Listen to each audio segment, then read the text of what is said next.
This week on LTC News, winter fire safety. We have the Thanksgiving holiday coming up, so there's going to be a lot of cooking Thanksgiving and Christmas. People cook turkeys, they deep fry them sometimes.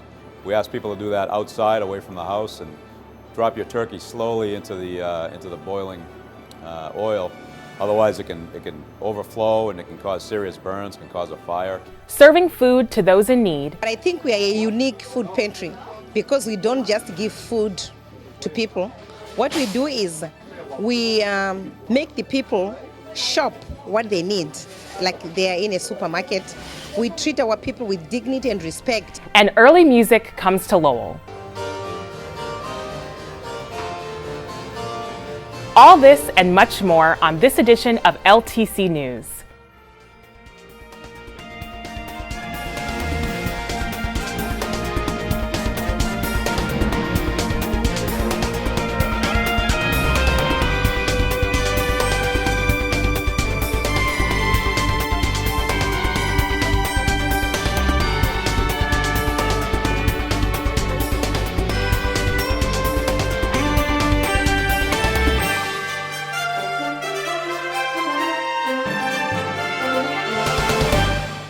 Welcome to LTC News. I'm your host, Krista Brown. In addition to a drop in temperatures, winter brings with it an increased risk of house fires. To better educate the public about these dangers, we sat down with Lowell Fire Chief Jeff Winward, who shared these tips and tricks. It's always important throughout the year to have working smoke alarms, working carbon monoxide alarms in the house, make sure the batteries are working, one on every level. Outside the sleeping areas. We have the Thanksgiving holiday coming up, so there's going to be a lot of cooking Thanksgiving and Christmas.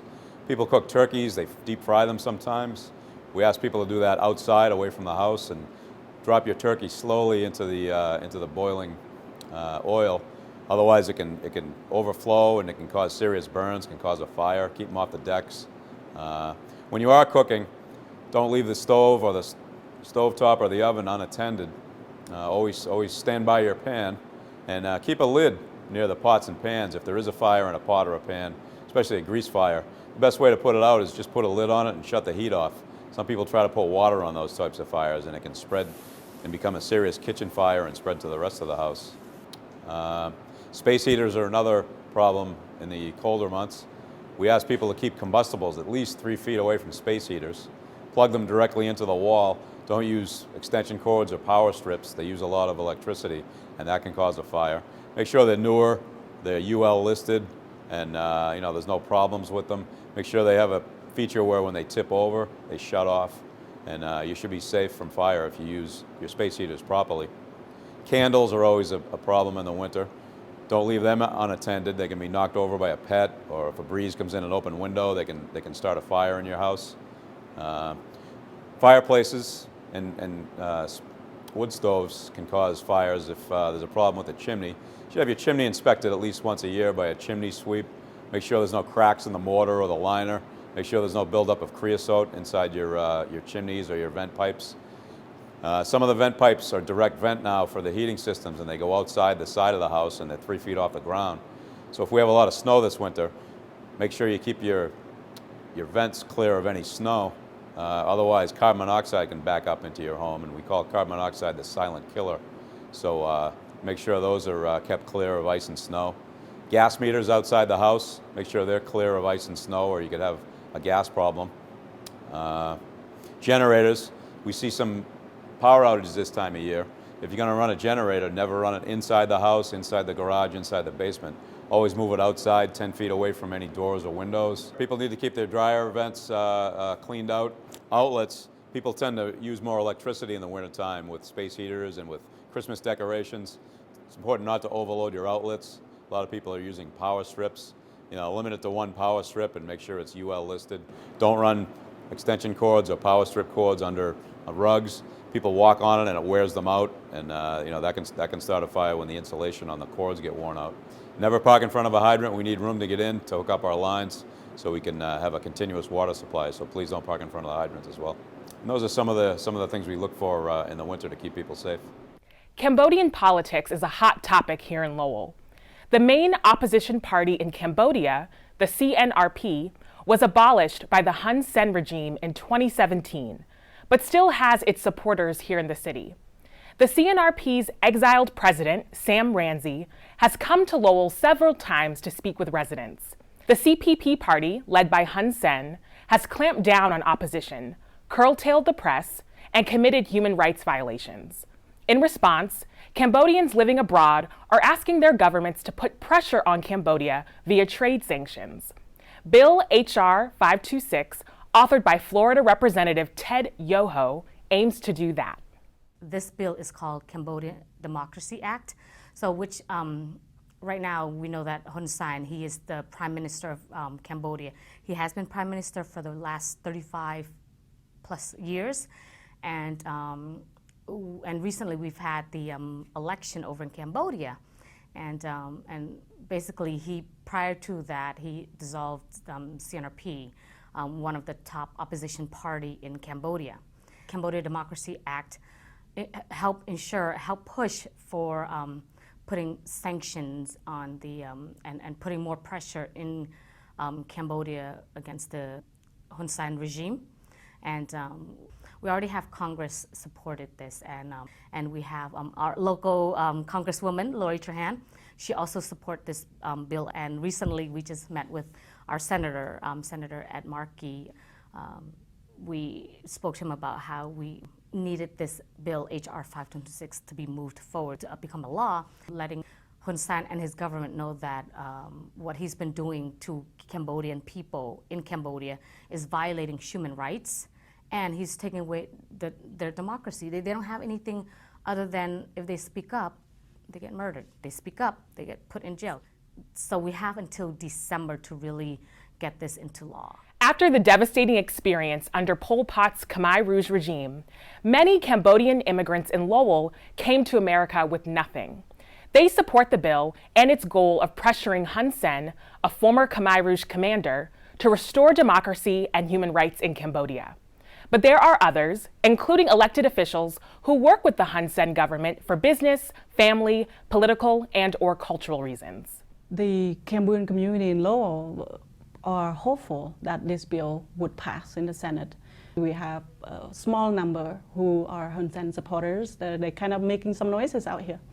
You know, there are certain individuals who grew up among Hun Sen's regime, including people who have worked with the People's Party. Their parents did, they were born and grew up did, and they probably have good education in Cambodia before they came here. It's a newer wave of immigrations that came. People typically come with already money and education on their hands. When the country fell into the dust after 1979, a lot of people left. Homes and land were just abandoned and vacant. And at some point, Hun Sen just declared, say, okay, wherever you live, that's your home. So it really created a huge mess in the 90s that people were fighting because nobody really know who lands belong to who, and a lot of people made a lot of money out of that, and depend on who can have access to a certain political structure, they can have their land title basically validated in certain way that we, in American system, we don't quite understand. For all Cambodian Americans who are already in office or running for office, it's important for them to make the stand and tell the world where they are. We've collected over thousands of signatures across America that supported this bill and supported our cause. So if you are against this, that means you're not supporting democracy and you're not supporting human rights. For this story, we reached out to the Cambodian consul for comment, but he was unavailable. If you want to learn more about H.R. 526, you can look it up at congress.gov. To some, the jazz guitar stylings of Django Reinhardt may be considered old, but for a group of students and faculty at UMass Lowell, there's a different metric at play. A concert of early music predating classical symphonic forms was held at Durgan Hall on November 20th, giving audience members a taste of what was popular between 1,000 and 500 years ago. Well, all music reflects the time that it was made. Medieval music, what has come down to us, is primarily sacred music. because we did not have a printing press yet. So everything was being hand copied by monks. We start the Renaissance, 1450, coinciding with the printing press. We follow that with the Baroque era, which we start right at 1600 with the first opera. The piano is in its early stages being developed, and there's the clavichord, but the harpsichord is the instrument of the Baroque.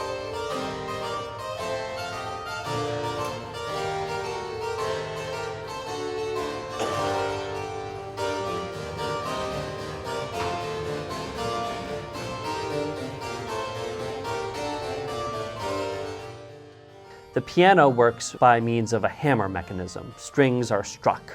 On the harpsichord, the strings are plucked. So in some ways, it's like a mechanized guitar, which is why it has that twangy sound. It's not possible to play a note louder or softer. When we play expressively on the harpsichord, we need to draw on a much different toolbox of techniques in order to create moments of tension or emphasis.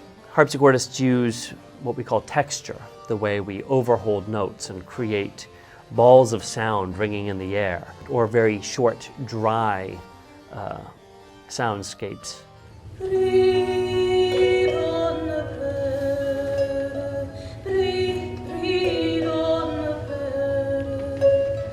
I'm not too sure what it was that first got me interested in the harp. I suspect it's probably my interest in Celtic music. It has kind of an ancient sound, almost a magical sound. I love the simplicity of it, and by that what I mean is that even though it's difficult to play, you don't really have to play it in an incredibly flashy way for it to be impressive. The sound itself does that on its own. Generally, I mean, in listening to older music like this, I know that I, in particular, have always, since a young age, had a fascination with the past. I know for me, it's very moving to think that from, you know, somebody wrote this stuff down, you know, centuries ago, and then, you know, hundreds and hundreds, and sometimes even thousands of years later, you know, you have someone listening to it. I do think that they kind of get a connection to the past on a more personal level than if you were just reading it out of a history textbook. When the students here are exposed to it and they join in the concert, they join the early music ensemble, I've heard from many of them that, oh my goodness, this is such beautiful music, I had no idea. So part of my reason for wanting to produce these early music concerts or organize them is to give students the opportunity to learn this music and perform it, because they all have a very positive experience. Every Saturday morning, a group of dedicated volunteers come together at 125 Mount Hope Street to provide food for those in need at the Dwelling House of Hope Food Pantry. Run with the Fusion Church of Lowell, the Dwelling House of Hope provides food to all with no questions asked. Coming from my basement where I used to operate the food pantry, and then from there I came here to this location. At the church where I was going, we were giving food to people, and then I also joined and we started giving food to the people I was working with at the nursing home. And I asked them, if you get this food, can you cut your hours so that at least you can have time with your children? But I think we are a unique food pantry because we don't just give food to people. What we do is we make the people shop what they need, like they are in a supermarket. We treat our people with dignity and respect. What we do is we have to make sure whatever they pick, they're going to put it in use. And if they don't know how to use it, we always offer classes, cooking classes. We do the cooking classes every month. The clients are all walks of life. Some people have the misconception that food pantries are only for either homeless people or people that are on assistance, and that is not necessarily true. Food pantries are for all walks of life. I myself still utilize the food pantry. In 2017, I was unemployed for the entire year, and I needed to come to the food pantry. And people think that you just get canned goods. It's not the case. You get fresh fruits, vegetables. You get meat, dairy products, everything that you can imagine, just like at the supermarket. And you can create really great meals, not just a can of beans. It's come a long way, and it's for everyone. So if you need food, please come. We can see upstairs and feel the anticipation of the folks who are coming down here to collect some food for their weekly needs, and then we have them coming over here to collect their Thanksgiving dinner. So we have 200 bags that we're distributing here today. We have everything and non-perishable items here in the bags that you would need to enjoy Thanksgiving with your own family in your own space. And we have gift cards for turkeys that they'll be handing out to a local grocery store here. They're from Market Basket, so they would be getting the turkey and then non-perishable items in the bag here. It helps very well. It helps us a lot because we're both retired, and it's not like we can get food stamps, and you really don't get much on retirement, so this helps a lot. This is the case for me, and I'm speaking personally. If I've got to spend money on food, it makes it challenging to make my rent payments, just the same as it would be for anybody else. Being able to use the community services and not be ashamed to do it is important, because it will allow you to make the rent payments that you might need to make. When we started saving, that was 2016, we started saving 40 to 60 families, and then it started increasing. Now we save almost like 200 plus families. And at the end of the month, we save like 400 to 500 families. You can see that it doesn't matter, where these community members are from or where they're going. Everybody's brought together by one common purpose, and that is to just share and give, which is, especially this time of year when it's cold outside and the holidays are here. This is exactly what these organizations and the holiday means, is to be able to give back. And so it's wonderful to see, and I'm so thankful to be a part of it. If you do want to learn more, volunteer your time, or donate, visit www.dwellinghouseofhope.org. In this week's Sunspot, Lowell Sun Enterprise editor Chris Scott sits down with Massachusetts State Representative Tom Golden.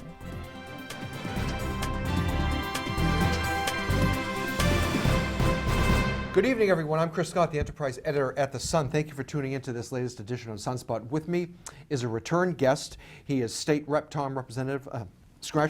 State Rep Thomas Golden of Lowell. Tom, thanks for coming back. Chris, how are you? I appreciate it.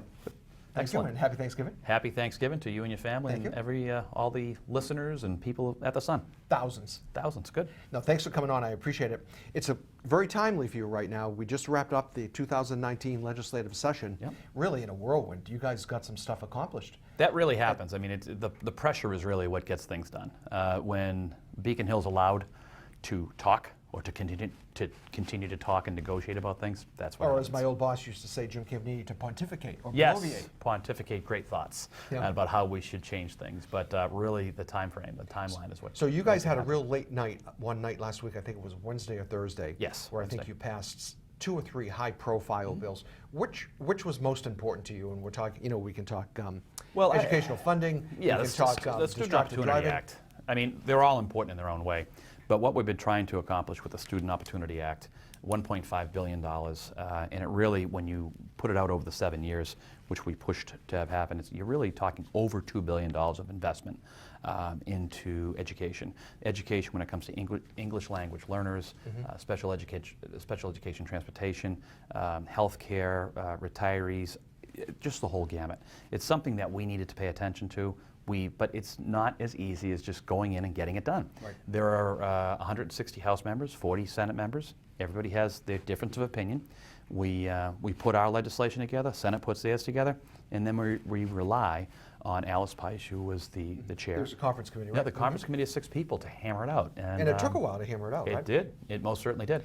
And quite frankly, I think at the end of the day, it was a very good product, very close to what we had passed in the House, making sure that the money is coming in, making sure that, once again, special education, English language learners, but most importantly is to make sure that there are accountability measures. We just can't be giving money out without having accountability. Let me interrupt you for a minute. So sure. It seems every 2 or 3 years, the state legislature is very attuned to problems in public schools and some of the issues that you just mentioned, and there's a big outlay of money. Will that solve the problem? Because here we are, we're talking about it again. You said $1.5 billion. How sure are you that this will really get at the root of some of these problems? I think some of public schools have been underfunded. So I think that we definitely need more help within behavioral services. I think there are in some instances, behavioral services has been something that, I mean, let's face it, behavioral services is something that we're really all just catching on to.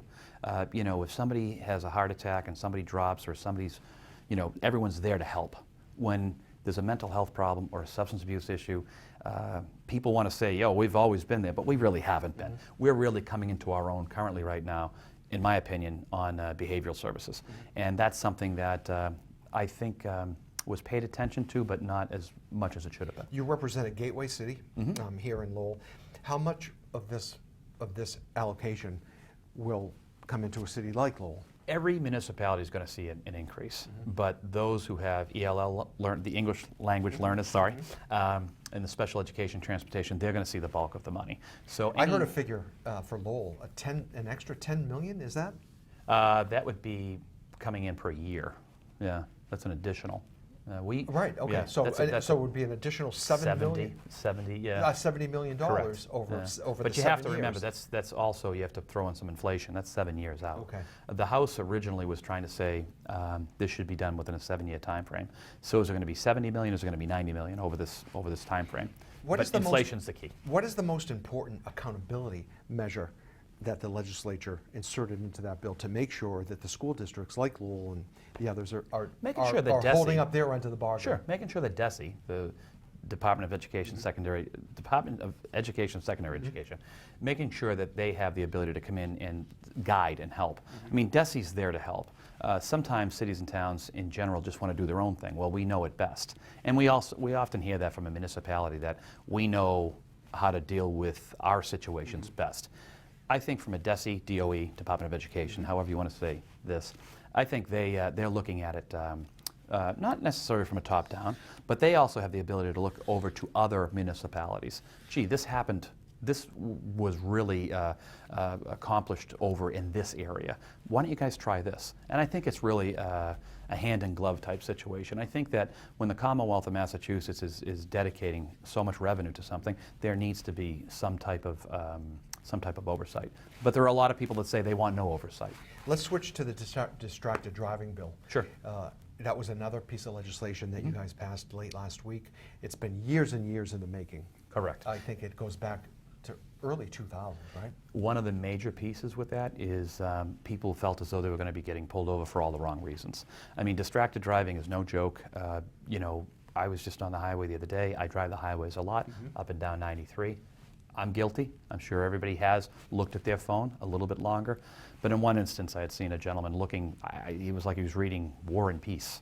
I really was kind of concerning. Or did he have it on his dashboard? No, he was looking down. So that's a little bit of concerning because it is a safety issue. And anybody in their right mind, they know that they should not take their eyes off the road. Right. This is one of those situations where, unfortunately, the legislature, the government, if you would, needs to get involved. It's the same reason that we have, you know, it's 55 or 65 or 20 in a school zone, whatever the case is. We have to set some guidelines so people will follow those. How well do you think it will be enforced? I think they're going to come out with it. I really, truly do. I think this is going to be extremely serious. There have been people that have lost their lives. People have been getting into accidents over this. You know, it has percentually, it's increased over the past 3 to 4 years. It is probably one of the worst habits you could get into, looking at your phone. But you know, oftentimes, like myself, a lot of my work is done on the road with phones. You know, with an earpiece. Don't you have a driver that takes you in and out of Boston every day, and then you can sit in the back seat and no, that doesn't. A little workstation? No. I have an earbud with a wire on it, and you know, a lot of my phone calls are done. I just can't believe how brazen some people are on the highway. We were talking off air about how we often spend so much time on the highway. Sure. Yeah. And I've seen people with their phones texting. Yep. But they'll have their hands on the steering wheel, and they'll have their right there for everyone to see. So even without the new bill, you know, we've been living in a period over the last 2 or 3 years where we just know it's not right. You know, there's been a lot of attention, but people still do it. But there is nobody that can say doing this and doing this. Right. Or looking, this gentleman yesterday, and I kid you not, was looking down. So. And you knew what he was doing. And I knew what he was doing. Yeah, right. I happened to be in the passenger seat at that time. Oh, yeah. And I was watching intently because I could not believe he was looking down, and I counted up to 7 seconds doing 65 miles an hour. That's scary. On a highway. Well, I hope you're right about the enforcement, because if you hit someone in their wallet, then that finally might make them put the phone down. It's just the right thing to do. I mean, you know, we have been successful with drinking and driving, and you know, the new things of not taxis anymore, but Ubers and Lyfts and all these other things. There's a lot of people that are paying attention to that stuff. I think you were first elected, what, in the early 90s? 1995. 1995. It seems like you had a very productive session, at least at the end. How do you feel now as a state legislator, knowing that's all behind you, and you're kind of home now in the district, what, until January? When January at the beginning. Well, I was in there yesterday because Right. we're actually looking at energy stuff for the beginning of the year. Well, we didn't even hit that, but We can't. I know, because I would talk far too long about next that, time. Chris. Next time. Anytime. Tom, thanks for coming in. I Thanks, appreciate Chris. it. Yep. Appreciate that. Thank you for tuning in to the latest edition of Sunspot. We'll be back in 2 weeks with another guest. Have a good night, everyone.